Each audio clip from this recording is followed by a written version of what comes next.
Hi, welcome to the Inspired Podcast, Leading the Way in Education. I'm your host, Andrea de la Cerda, and each week I'm bringing you insightful discussions and news about changes in the landscape of education and entrepreneurship. As a former middle school teacher turned corporate communications executive, I'm here to share how my experience with corporate clients and as a business owner can influence the way we think about marketing in the educational ecosystem. What's working, what isn't working, and how to change the paradigm of public versus private once and for all. In this episode, we'll dig into what really means to be an entrepreneur and why the term business owner doesn't fully capture the traits necessary to build something from nothing. So let's dive in. I want to start by first defining what an entrepreneurial growth mindset is. So in this episode, we're going to talk about entrepreneurial mindset and growth mindset, both meaning the same thing, but maybe used interchangeably. These are probably terms you've probably heard of, but what is it really? Well, according to the Network for Teaching Entrepreneurship, an entrepreneurial mindset is a set of skills that enable people to identify and make the most of opportunities, overcome and learn from setbacks, and succeed in a variety of settings. It's every aspect of your thinking and behavior that leads to new ideas, creative risk-taking, adaptability, passion, and continuous learning. For an entrepreneur, these concepts come naturally, probably to some extent, but conventional thinkers might prioritize stability, predictability, and adherence to established norms. Entrepreneurs thrive in dynamic environments characterized by change and uncertainty, so they're willing to challenge conventional norms, disrupt traditional industries, and pursue unconventional paths to success. Both of these mindsets are critical to the way that our business world operates and our organizations function. But if you could think for a minute, where would you put yourself? Are you an entrepreneurial mindset? Or are you more a conventional thinker, or a little bit of both? But if this sounds like you, this is your episode. If it doesn't, stay with us, because there just might be something you can take away from this labor market today and some of these insights that can really inspire you in your creative journey. So first, let's kick this episode off with a question. If you're a business owner, does that make you an entrepreneur? If you're an entrepreneur, does that make you a business owner? Some would say, yes, of course. But personally, I'm not sure. My husband and I have debated this question over the years, and I actually used to shy away from identifying as an entrepreneur at all, even though I do think that I am. But because to me, it was like code for, quote, unemployed. So when people ask you what you do and you say you're a consultant, okay, do you have a job? I always thought entrepreneurship was a little bit like that. It felt like that to me. But I've been starting new businesses since I was 22, and it's really only the last several years that I've started to see this journey for really what it is. It's just a very comprehensive, difficult, fun, rewarding, devastating, exciting journey of self-exploration and discovery. That really has been what it has been for me. And today I'd just like to share a little bit of what I've learned during my 25-year journey in entrepreneurship. I've met many people, including my own husband, who seem to have this fantastical idea of what entrepreneurship is. It must mean you're wildly successful with at least $1 million of cash in the bank. You must know everyone and love meeting new people. Sales is your superpower. And you live this luxurious life of your own making. It sounds amazing. Like, what? That would be incredible. And if that's the case, I think everybody would choose to be an entrepreneur. Why not? That sounds incredible. But that's because if you're an entrepreneur and you're listening to this, that this obviously is not the case. And if you don't believe me, pick up the book, The Hard Thing About Hard Things by Ben Horowitz, and then we'll talk. It can be truly lonely, scary, incredibly expensive, and stressful. Most people would find that to be a terrible career if we're talking about really the honest truth about what entrepreneurship is. However, strangely, for a slim 16% of people in the United States, it sounds exhilarating because they love doing it and they just are who they are. And it's because 16% of people have a growth mindset that makes this terrifying job seem incredibly rewarding. And in my experience, it's this growth mindset that sets people apart as entrepreneurs or not. But if you don't have it, this is the question for this episode, can you create it? And the answer, I think, is yes. There are some practical ways to cultivate a growth mindset and pursue continuous improvement in your life. It starts with celebrating your successes. This is commonly missed by many people. If you have your eye on a big goal, it's really common to skip over small milestone achievements along the way. But truly stopping to celebrate can boost morale, motivation, and confidence, reinforcing your commitment to continuous improvement. So don't skip the small things. Always celebrate the small wins. Also, set ambitious yet achievable goals that push you outside your comfort zone and encourage personal and professional growth. Breaking down large goals into smaller, actionable steps is helpful, and don't let yourself think that not meeting these is a failure, but a learning opportunity. Everything is a learning opportunity. Remember, growth mindset, continuous learning. But setting ambitious goals is really tough, so you have to give yourself some grace in this process. I have learned. Allocating time and resources to invest in personal and professional development by attending seminars, workshops, training programs, acquiring new skills, knowledge, and perspectives that consistently challenging your brain through new intellectual activities not only aids in averting your cognitive decline, but it contributes to the improvement and strength of neural connections that enhance your overall brain function. Again, lifelong learning makes you smarter. We're going to talk more about lifelong learning in future episodes because it is such an important part of the way that we live today. But incorporating these actions into a regular routine, I have learned, help establish a growth mindset that is not defeating, but positive, aspirational, and exciting. When your work aligns with your passions and purpose, you're naturally more motivated and driven to succeed. So let's talk a little bit about that. Passion fuels motivation, resilience, and creativity and innovation, allowing your mind to think outside the box if you're really passionate about something. It can promote long-term fulfillment and satisfaction and really helps entrepreneurs make the most positive impact that they can on society. Think about it. If you have a growth mindset naturally, or let's say you're working on building that muscle, and you have a passion for doing something good for the world, you want to make sure our oceans are clean. You want to inspire a positive environmental impact. Leveraging those skills that you already have or your natural ability to think outside the box, just thinking about something important to you is really going to fuel that even more. Passion ignites creativity and it fosters innovative thinking. When you're passionate about your work, you're more likely to explore new ideas and challenge the norms. But how do you get there? In my journey, I've spent a lot of time reflecting on this. And at times in my business, I was supporting other businesses, either as a consultant, and in a few seasons in my career, I was actually even working in-house in a full-time corporate role or at a school. And earlier in this episode, I talked about entrepreneurship as a journey of self-discovery. And if I'm really being honest, it absolutely is, or at least it has been for me. The difference between supporting another company, either as an independent contractor or an in-house employee, and being an entrepreneur is really how much of yourself you're willing to expose. And I want to underscore that because when I was writing this episode, I was doing a lot of reflecting on my own journey. And when you put yourself out there in a place of vulnerability, in connection with your passion, and in connection with what you believe you're meant to do, you really do expose yourself in a way that sometimes is not comfortable.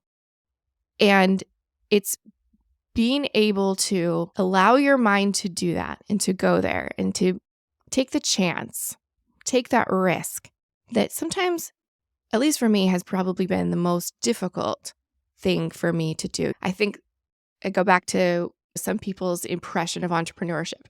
My husband's a great example. When we met and he learned I was an entrepreneur, he just thought that was the greatest thing. I think that was that was it for him. It's like, this is my person. She's an entrepreneur.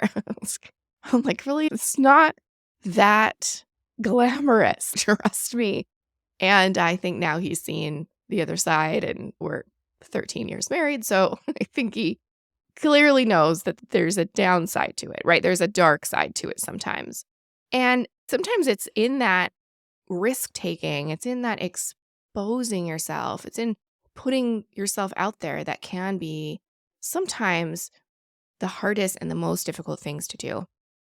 So, really taking time for introspection, really know yourself before becoming an entrepreneur. And in my early years, I can't say I made much time for this in my day. Yeah, I really didn't. It was more about how much I could get done. It was like the hustle. It was all about the hustle. The more you hustle, the further you get. The more you hustle, the more money you make. The harder that I worked, though, the harder it all still was. So, why is that?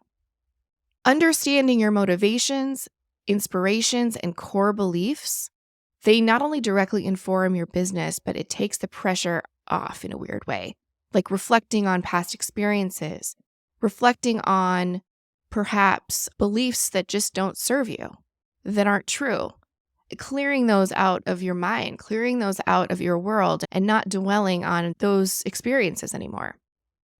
The moments of flow where you feel deeply engaged and deeply fulfilled, that's when the work is easy. And that's when it doesn't feel you don't need the hustle as much because you're in this place of fulfillment and deep engagement. That's the beauty of entrepreneurship. And that's always where the goal is to get there in your mind. And some mindset therapists and coaches can offer support to entrepreneurs using a number of different modalities. Let's see. We've got EFT, NLP, body code, hypnosis, CBT, just to name a few. I've tried all of these and even still do meditation, affirmations. Some would say this is more of the feminine side of entrepreneurship versus that masculine hustle. It's the masculine side that check off all the things that we need to get done today.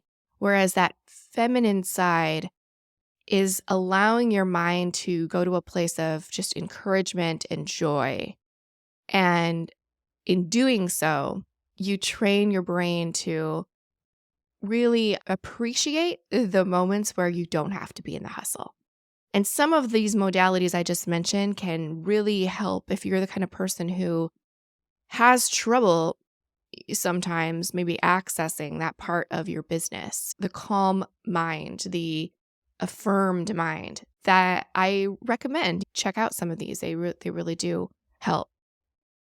These processes can help to create the clarity around who you are and how you want to show up in the world with fewer limiting beliefs that could be even subconsciously holding you back in your business.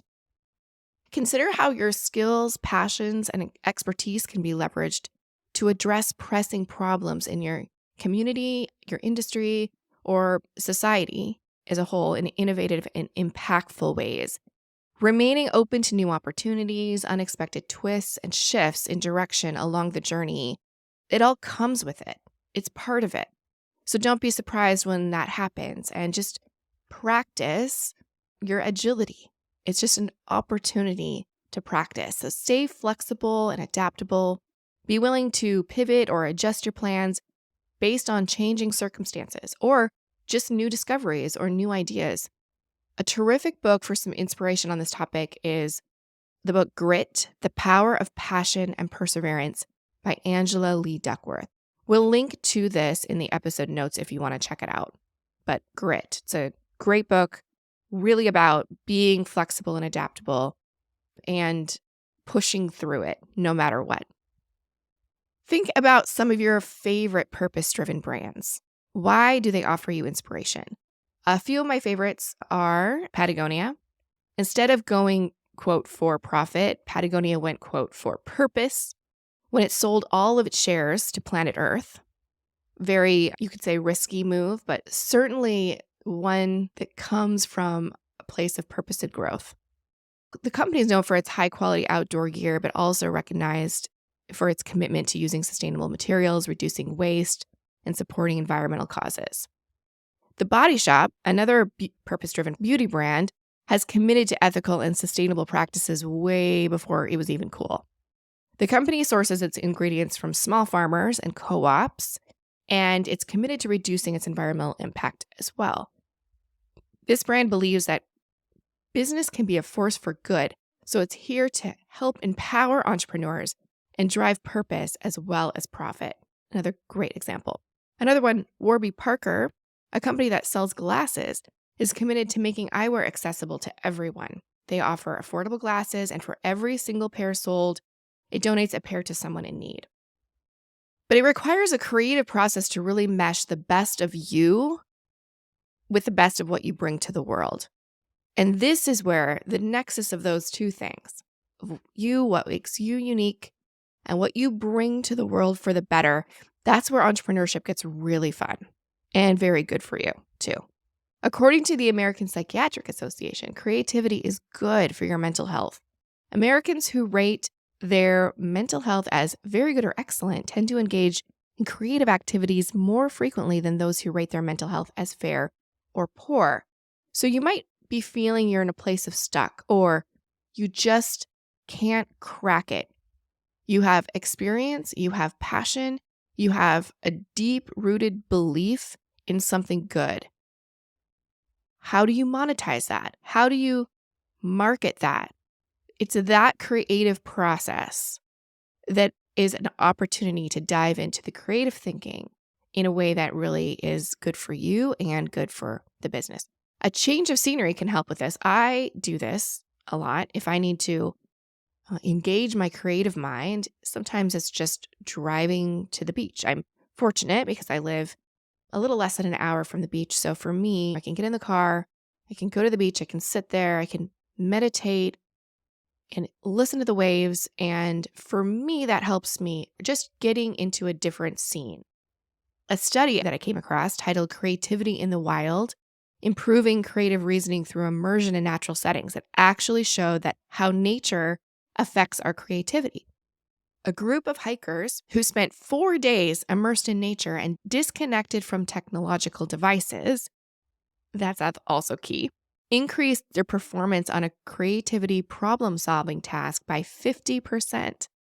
So it works. It really works. So where are you, and what is an outdoor, natural, happy place for you? Think of what that is. Imagine yourself there. And imagine what that might do for your creative process. A CEO mentor of mine, he used to say he was, quote unquote, going into the woods. Anytime he needed to think and reflect on an important business decision or an innovative solution, he would say, I'm not available tomorrow. I'm going into the woods. We all knew he was off to crack the code or solve the big business problem of the quarter. And for some, this creative process, though, comes very easily. But for others, it can really be difficult to move out of the weeds, out of the day-to-day, again, out of that hustle, and think more openly, think more creatively. But there are ways to hack it and tap more into your creative potential if it doesn't come as easy for you. Incorporating mindfulness practices has been also very helpful for me. Things like meditation, deep breathing exercises, or journaling, building those into your daily routine. Mindfulness can really help quiet the mind, enhance self-awareness, create that space for creative thinking and problem solving. Again, that feminine side of your business. One app that I absolutely love for this is Insight Timer. If you haven't heard of it, check it out. There's a free version. There is also a paid version that, gives you more options, but even just the free version is incredible. I highly recommend it if you need some guidance during meditation and affirmations. If you just need someone to help talk you through it, guide you through it, there are just tens of thousands of mindfulness activities on this app that can really help your mindfulness practice. Earlier, I mentioned various modalities like EFT, hypnosis, NLP. Those are also very helpful. For me, I do a little bit of everything.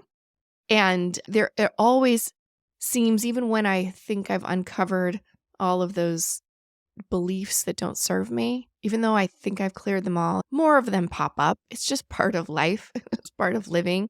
So maintaining a mindfulness practice has been somewhat new to me in my entrepreneur journey, but it has made such a difference in my ability to think creatively.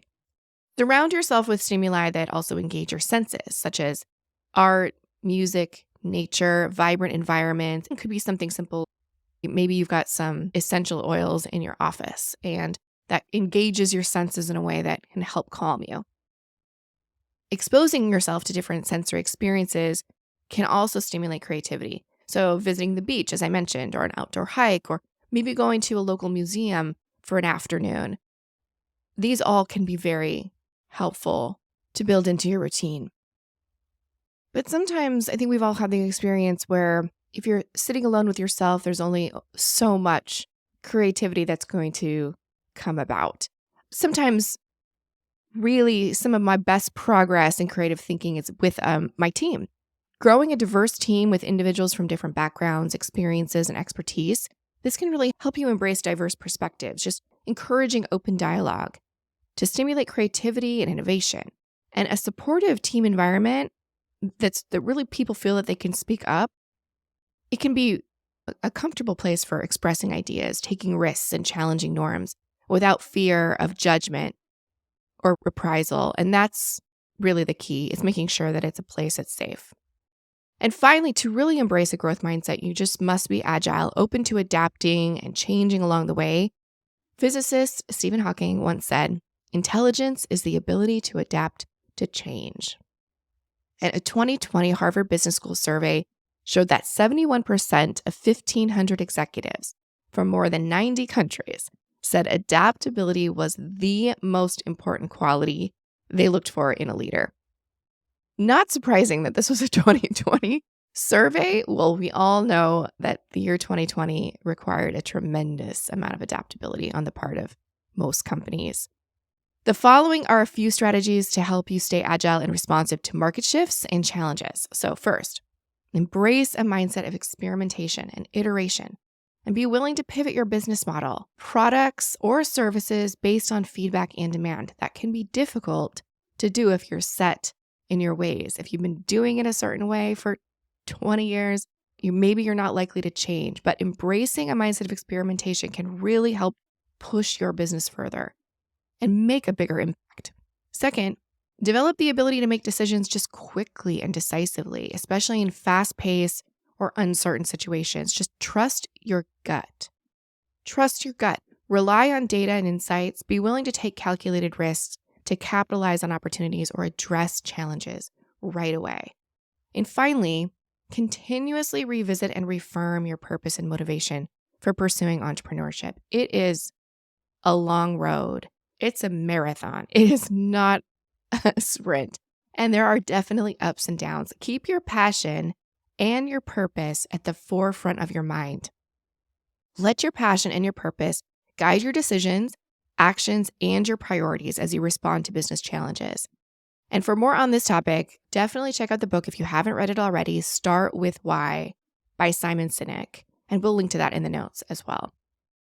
We packed a lot into today's episode, and I hope you can take away a few nuggets, some from my experience to reflect on or consider in your own business mindset and identifying areas for growth.